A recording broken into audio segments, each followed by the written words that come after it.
బాబు పుట్టి 2.5 సంవత్సరాలు అవుతుంది. ఇంకా నాన్న అనే పిలుపు వినలేదు. అన్ని ప్రయత్నాలు చేసావుగా, ఆఖరి ప్రయత్నంగా శివయ్యని అడుగు.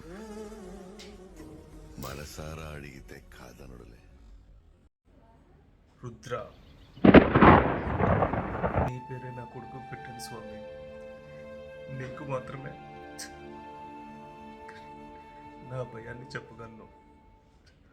మా నాన్నే నాకు మళ్ళీ పుట్టాడు, కానీ నాన్న అని పిలుపు ఎందుకో చాలా దూరంగా ఉంది స్వామి.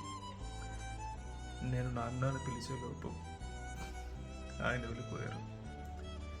ఇప్పుడు నా కొడుకు నన్ను నాన్న అని పిలిచేలోపు ఒక్కసారి నా కొడుకు నాన్న అని పిలిస్తే వినాలంది స్వామి. ప్లీజ్ నా కొడుకు నాన్న అని పిలిచాడు, నాన్న అని పిలిచాడు, నన్ను నా కొడుకు నాన్న అని పిలిచాడు స్వామి. మళ్ళీ పేరు నాన్న